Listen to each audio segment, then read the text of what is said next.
غزوہ بدر کا بیان چل رہا ہے اور شاید 3 ہفتے ہو چکے اور آج غالباً اس کا 4تھا ہفتہ ہے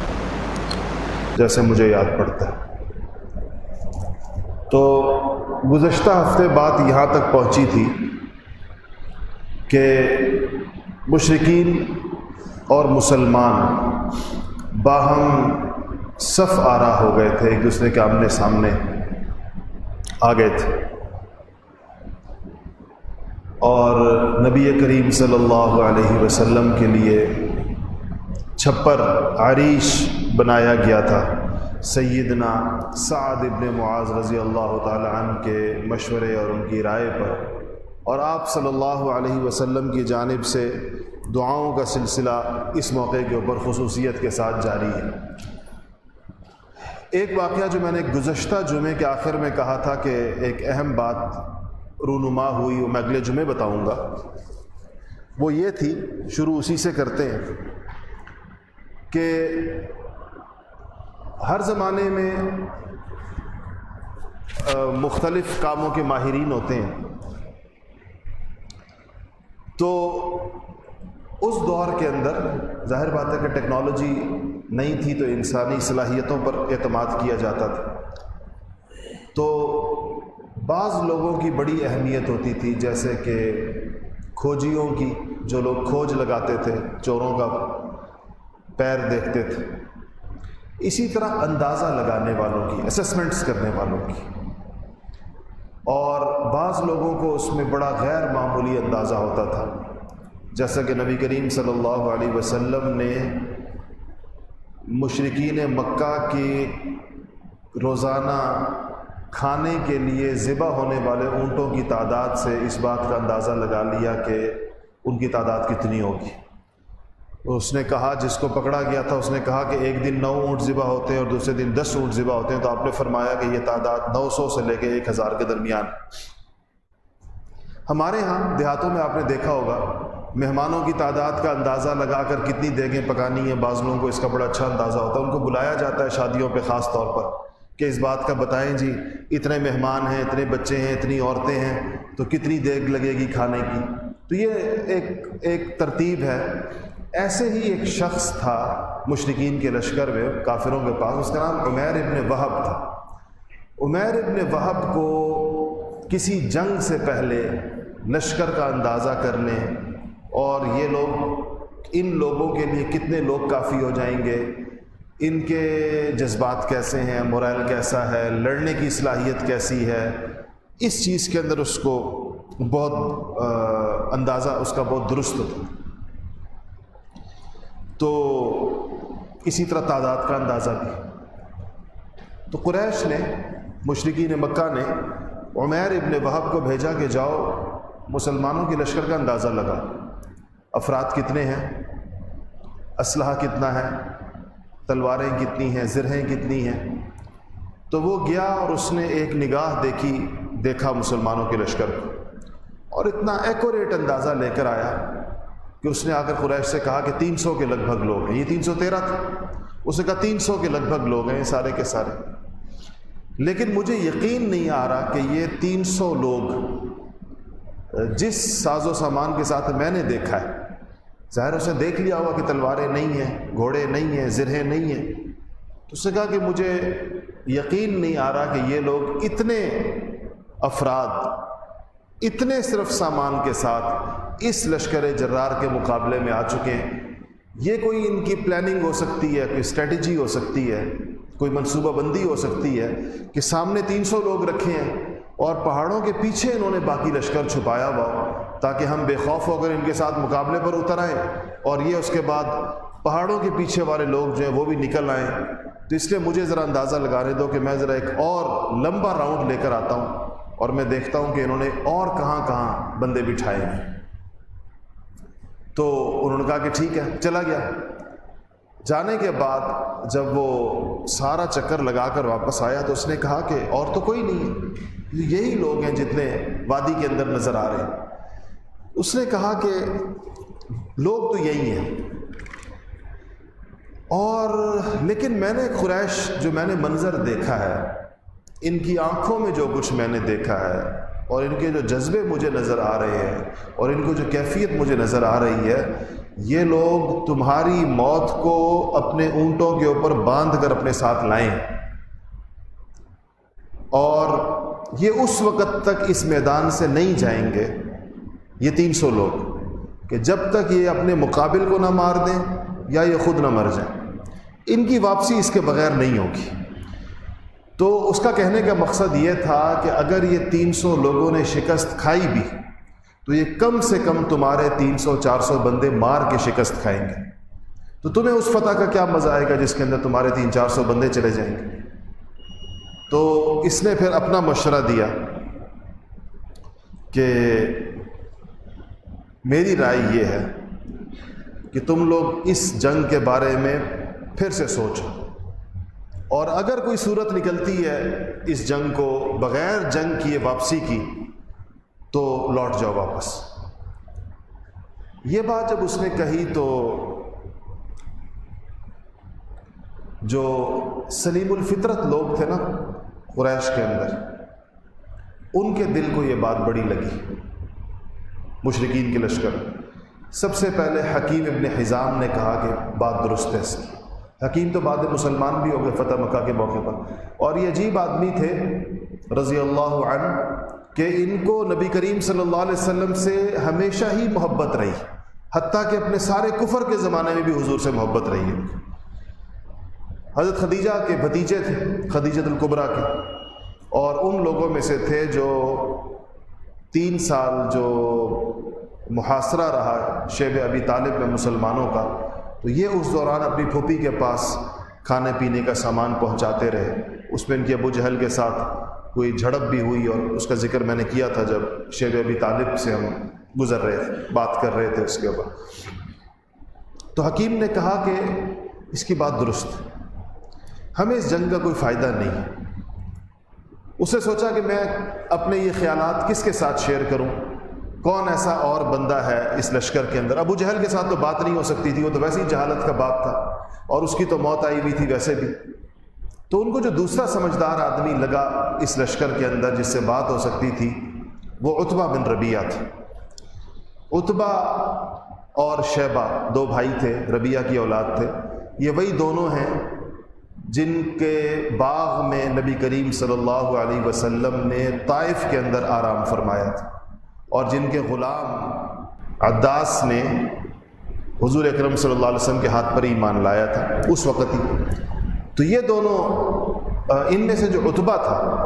یہ مکہ کے سمجھدار لوگوں میں حلیم، بردبار اور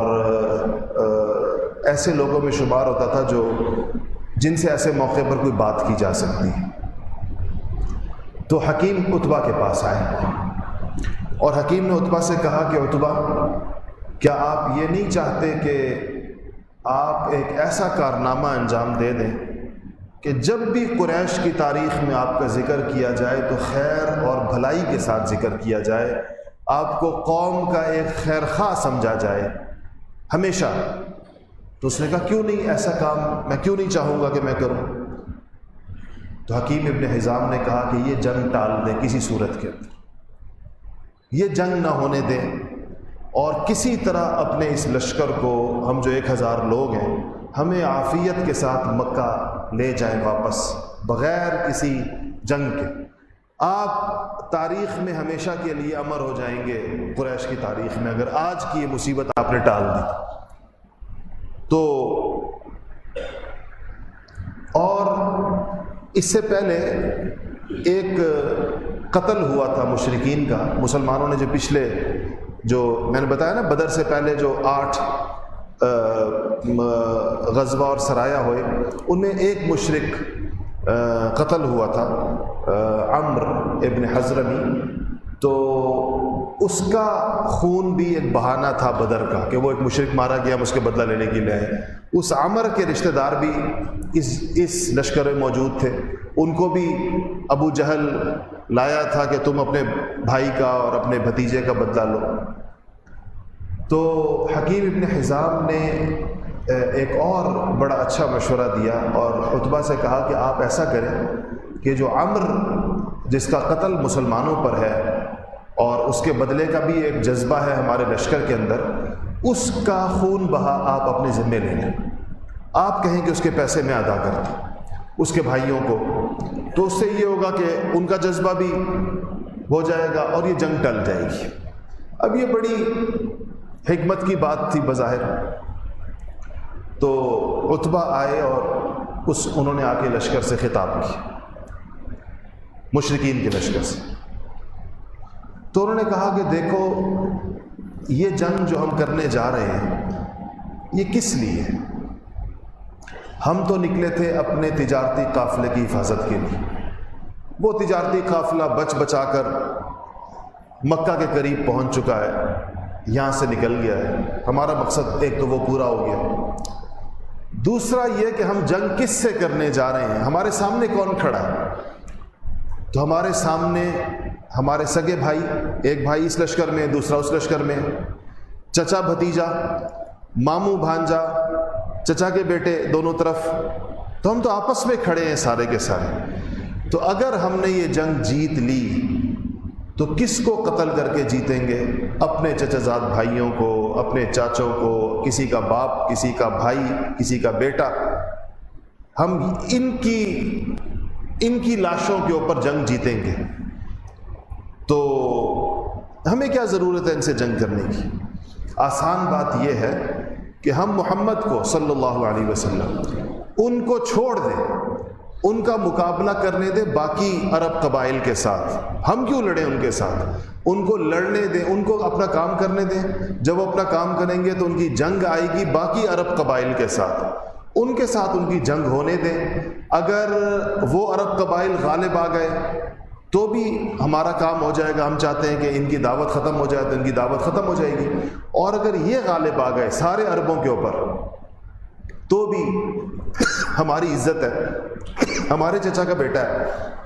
پھر ہم بھی اس کے ساتھ ہو جائیں گے جب یہ سارے عرب کو فتح کر لے گا تو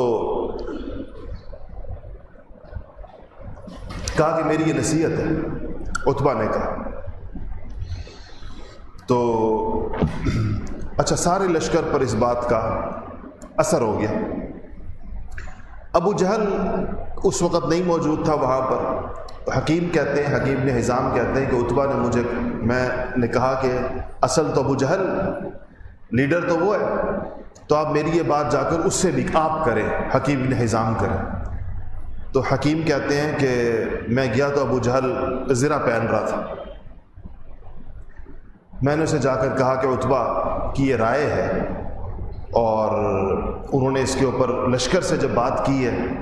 تو لشکر کے بھی بیشتر لوگ ان کے ساتھ آمادہ ہیں اس بات کے اوپر کہ یہ جنگ ٹل جائے کسی طرح۔ یہ سن کر ابو جہل خوب بھڑک گیا اور اسے کہا کہ مجھے پتہ ہے کہ عتبہ جنگ کیوں نہیں کرنا چاہتا، اور یہاں ابو جہل نے وہ پتہ کھیلا جو عربوں کے نفسیات اور ان کے مزاج کے اندر بالکل آخری بات ہوتی،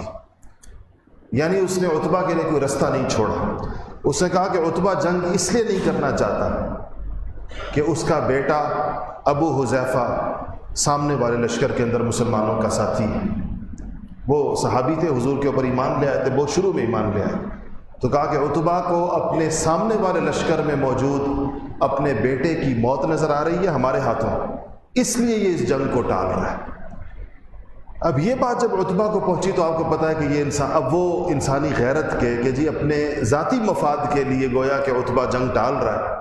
اور حالانکہ اس کے پیش نظر تو قریش کا اجتماعی مفاد تھا، تو عتبہ بہت سخت غیرت کے اندر آ گیا۔ اس نے کہا یہ تو اب اس نے میرے اوپر ذاتی حملہ کیا، پرسنل اٹیک کیا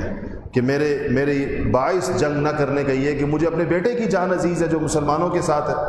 جو رسول اللہ صلی اللہ علیہ وسلم کا جان نثار صحابی ہے، ابو حذیفہ نام تھا ان کا۔ اب عتبہ نے کہا کہ جی جنگ ہوگی اور سب سے پہلے میں خود نکلوں گا، اور میرے ساتھ میرا بیٹا ولید نکلے گا، اور میرے ساتھ میرا بھائی شیبہ نکلے گا، ہم پہلے 3 بندے وہ عربوں کی نفسیات ہے، غیرت کو اگر چھیڑ دیا تو پھر ساری سمجھداری، عقل مندی، اور حکمت اور مصلحت ایک طرف ہو جاتی ہے، اب بہادری دکھانے کا وقت آ جاتا ہے۔ تو انہوں نے کہا کہ اب تو ہم 3 پہلے باہر نکلیں گے۔ تو یہی ابو جہل کا مقصد تھا، عتبہ کو وہاں تک لے گیا جہاں تک لے جانا تھا۔ تو عتبہ خود باہر نکلا، اس کے ساتھ اس کا بھائی شیبہ، اس کے ساتھ بیٹا ولید بن عتبہ، یہ 3 ادھر سے نکلے۔ جب یہ 3 نکلے تو اس کو کہتے تھے، اس زمانے میں جملہ کہا جاتا تھا جنگوں کے اندر، پہلے 1 to 1 مقابلہ ہوتا تھا، پھر گھمسان کا رن پڑتا تھا بعد میں۔ تو اس میں نکلنے والے کہتے تھے حل من مبارزن، کون ہے جو میرے سامنے مقابلے کے اندر آتا ہے؟ تو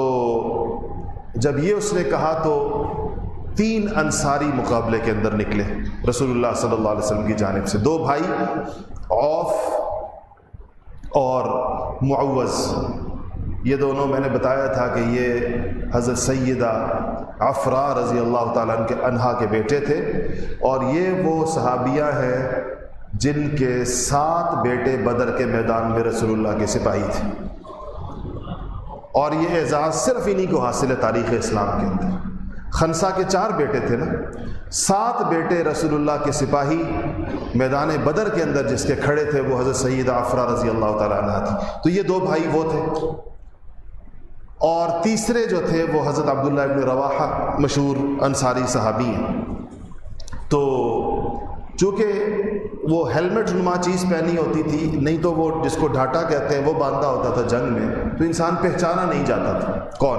جیسے آج کل لوگوں نے ماسک پہنا ہوا ہوتا ہے تو اس پہ پتہ نہیں چلتا۔ تو اس نے کہا، عتبہ نے کہا کہ کون 3 بندے جو نکلے کون؟ انہوں نے کہا کہ نام تو وہ نہیں جانتا تھا، ان کا رہتم من الانصار، انصار سے نکلے ہیں، انصار ہیں، مدینے والے ہیں۔ تو عتبہ نے کہا کہ ما لنا بکم من حاجہ، ہمیں تم سے کوئی لینا دینا نہیں ہے۔ اور پھر حضور کو آواز لگائی کہ یا محمد اخرج الینا اکفاءنا من قومنا، کہا کہ اے محمد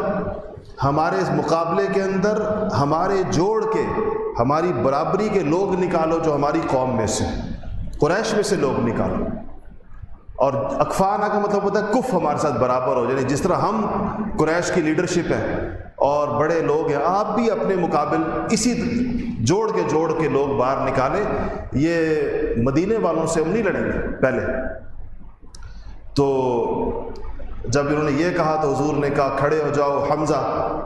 اور کھڑے ہو جاؤ علی مرتضیٰ،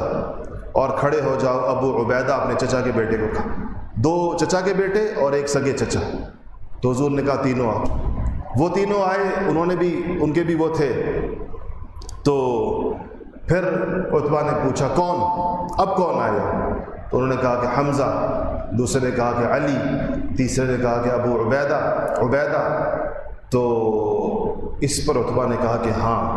اب جوڑ کو جوڑ پڑا، اب یہ مقابلے کے لوگ ہیں، یہ اپنی موت سے چند منٹ پہلے کی اس کی گفتگو ہے، یا کہیں کہ اس کے تکبر کے کلمات، کہتا یہ ہے نعم اکفاء کرام، کہا کہ ہاں یہ معزز لوگ ہیں، یہ اس قابل ہیں کہ ہم سے مقابلہ کریں، یا ہم اس قابل ہیں کہ یہ ہمارے سامنے آئیں۔ تو ایک روایت یہ آتی ہے، ابن سعد کی روایت ہے، طبقات ابن سعد کے اندر، کہ جب عتبہ نے یہ کہا کہ ہمارے برابر کے لوگ نکالو، تو نبی کریم صلی اللہ علیہ وسلم نے فرمایا کہ قوموا یا بنی ہاشم، اے بنو ہاشم تم اٹھو، یعنی میرا خاندان اٹھے، وہ لوگ اٹھیں جو میرے قریبی ترین رشتہ دار ہیں، اور ان سے زیادہ قریبی کون ہو سکتا تھا؟ سگا چچا زاد بھائی حضرت علی مرتضیٰ، داماد بھی، اور اس کے بعد جو ہے دوسرے بھی چچا کے بیٹے۔ تو کہا کہ حضور کے جو الفاظ ہیں حدیث میں جو آتے ہیں کہ قوموا یا بنی ہاشم بحقکم الذی بعث اللہ بہ نبیکم اذ جاؤوا بباطلہم لیطفئوا نور اللہ، کہا کہ اے بنو ہاشم اس حق کو لے کر اٹھو، اس حق کے ساتھ اٹھو جس کو دے کر اللہ نے اپنے نبی کو بھیجا ہے۔ اللہ نے اپنے نبی کو جس حق کو دے کر بھیجا ہے اس حق کے ساتھ کھڑے ہو جاؤ اس باطل کے مقابلے میں جو اللہ کے نور کو بجھانے کے لیے آئی ہے۔ تو اس پر جنگ شروع ہوئی۔ عبیدہ جو تھے وہ سب سے بڑے تھے عمر میں، ادھر سے عتبہ بڑا تھا، وہ عتبہ کے مقابلے میں آئے، اور پھر حمزہ رضی اللہ تعالیٰ عنہ دوسرے نمبر پہ، شیبہ تھا اس کا بھائی، تو حمزہ بڑے تھے دوسرے نمبر پہ، حمزہ رضی اللہ تعالیٰ عنہ شیبہ کے مقابلے میں آئے، اور عتبہ کا بیٹا ولید ان تینوں میں سب سے چھوٹا تھا، ادھر سے علی مرتضیٰ عمر میں سب سے چھوٹے تھے، تو ولید کے مقابلے کے اندر یہ تین آمنے سامنے اس طریقے کے ساتھ آ گئے۔ اور جیسے ہی حملہ ہوا حضرت علی نے اور حضرت حمزہ نے پہلے ہی وار میں دونوں کی گردنیں اڑا دی، پہلے وار کا، اور عتبہ بھی گیا ادھر سے، نہیں شیبہ بھی گیا اور ولید بھی گیا۔ عتبہ کے مقابلے کے اندر چونکہ عبیدہ تھے اور ان کی عمر بہت زیادہ تھی، بوڑھے تھے، تو ان کو ٹانگ پر لگی اس کی ضرب، ان کی ٹانگ کٹی، انہوں نے عتبہ کو زخمی بھی کیا، لیکن چونکہ یہ دونوں اپنے مقابل کو مار کے فارغ ہو چکے تھے، تو یہ دونوں آئے اور انہوں نے عتبہ کو بھی قتل کر دیا۔ وہ تینوں جہنم میں گئے اور یہ تینوں واپس آئے، اور حضرت عبیدہ رضی اللہ تعالیٰ عنہ نے حضور سے کہا کہ ٹانگ کٹ چکی تھی، خون بہ رہا تھا، بوڑھے بھی تھے، کہا کہ یا رسول اللہ اگر میں مر جاؤں اس زخم کی وجہ سے تو کیا میں شہید ہوں گا؟ تو حضور اکرم صلی اللہ علیہ وسلم نے فرمایا کہ ہاں آپ شہید ہوں گے اگر آپ اس کی وجہ سے۔ پھر اس کے بعد انہوں نے ایک شعر پڑھا جس کا عربی کے اندر مفہوم یہ تھا کہ محمد صلی اللہ علیہ وسلم تک دشمن اسی وقت پہنچ سکتا ہے جب رستے کے اندر ہم سب کی لاشیں بچھی ہوئی، ہماری زندگی کے اندر دشمن حضور اکرم صلی اللہ علیہ وسلم تک نہیں پہنچ سکتا، ہماری لاشوں پر سے گزر کر، ہم سے پہلے محمد کے رفقاء کو صلی اللہ علیہ وسلم اور ان کے جانثاروں کو اگر ان کو سب ختم کر دے تو پھر ہی حضور اکرم صلی اللہ علیہ وسلم تک کوئی پہنچ سکتا ہے۔ اچھا، ایک دلچسپ بات سیرت نگاروں نے اور لکھی ہے کہ عتبہ اور شیبہ دونوں بھائی یہ اتنے ڈی موٹیویٹڈ کیوں تھے، اتنا ان کے دل جو ہیں وہ لڑائی پر آمادہ نہیں تھے، جوش و خروش نہیں تھا ان کے اندر؟ تو ابو جہل ان کو مسلسل برانگیختہ کر رہا تھا، تو اس کی وجہ یہ تھی کہ جب یہ دونوں جنگ کے لیے نکلنے لگے تو وہ جو ان کا غلام تھا جو طائف کے باغ کے اندر نبی کریم صلی اللہ علیہ وسلم کو جسے پہچان لیا تھا، وہ قصہ یاد ہوگا آپ کو، میں نے طائف کے قصے میں سنایا تھا، اس کو جب پتہ چلا کہ یہ دونوں حضور اکرم صلی اللہ علیہ وسلم کے مقابلے میں جا رہے ہیں، تو اس نے دونوں، وہ پاؤں پڑ گیا اپنے دونوں آقا تھے، اس کے مالک تھے، اس کے وہ تو ان کا غلام تھا، ان کے پاؤں پڑ گیا اور ان سے کہنے لگا کہ بی ابی و امی انتما واللہ، کہا کہ میرے ماں باپ آپ پر قربان، خدا کی قسم آپ اللہ کے رسول کے مقابلے میں نکل رہے ہیں، اور یہ آپ جنگ کے لیے نہیں نکل رہے، آپ اپنی قتل گاہوں کی طرف جا رہے ہیں۔ تو اس نے پوچھا، ایک اور بھائی تھا اس کا، عاص نام تھا اس کا، تو عاص نے پوچھا کہ اسی سے، عداس سے، کہ کیا واقعی تم یہ سمجھتے ہو کہ وہ اللہ کے رسول ہے؟ تو اس نے کہا کہ خدا کی قسم وہ اللہ کے رسول ہے، اور ان سے مقابلہ کرنے والا کامیاب ہو کر واپس نہیں آ سکتا۔ یہ بات دونوں بھائی بھی سن رہے تھے، تو اب ان کا دل اس کی وجہ سے دہل بھی رہا تھا، کیونکہ یہ غلام بہرحال ان کا مخلص تھا، تو ان کا یہ خیال تھا کہ واقعی کہیں ایسا نہ ہو، اور وہی ہوا جو وہ لوگ چاہ رہے تھے۔ خیر، اس کے بعد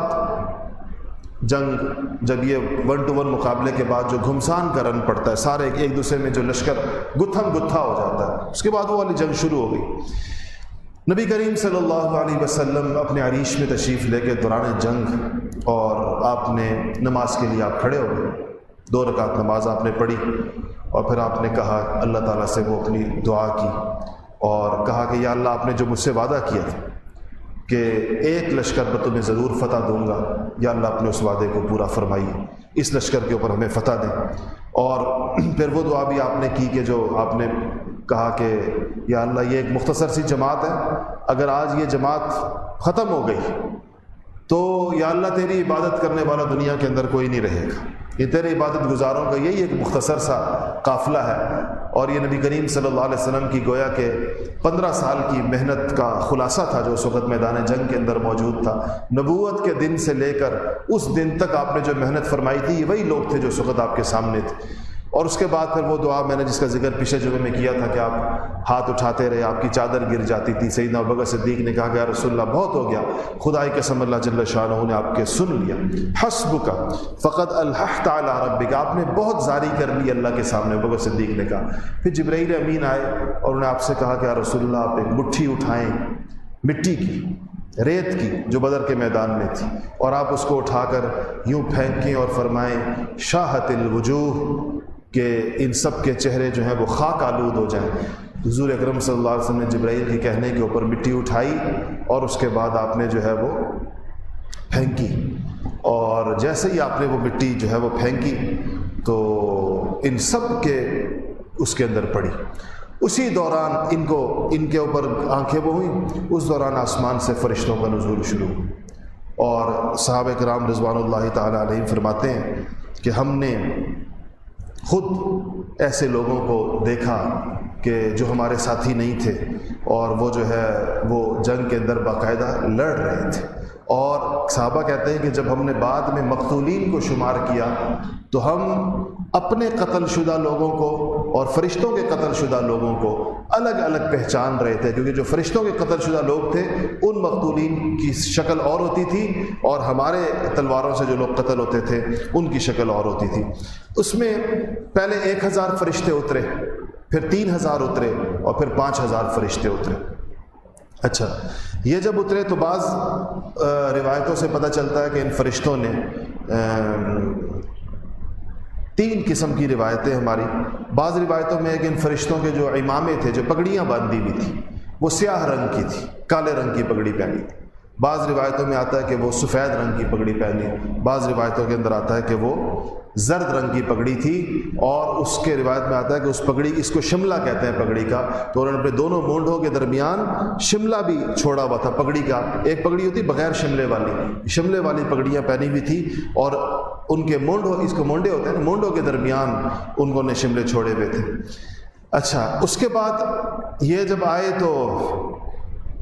قرآن شریف نے فرشتوں کے نزول کی آیات ہیں، قرآن شریف کے اندر ساری کی ساری موجود ہیں. فرشتوں کو انسانوں کو مارنے کا طریقہ نہیں آتا تھا، اس لیے کہ انسانوں کی روح قبض کرنے کا تو اسرائیل کا کام ہے. یہ دوسرے فرشتے تھے جو آئے تھے. اس لیے قرآن کی آیت ہے کہ اللہ جل شانہ نے فرشتوں کو قتال کرنے کا طریقہ خود سکھایا. اللہ نے فرمایا کہ فضربوا، قرآن کی آیت ہے سورہ انفال کی، فضربوا فوق الاعناق وضربوا منهم كل بنان، کہ فرشتوں کافروں کی گردنوں پر مارو، گردن پر مارو اور ان کے ایک ایک پور کو کاٹ دو.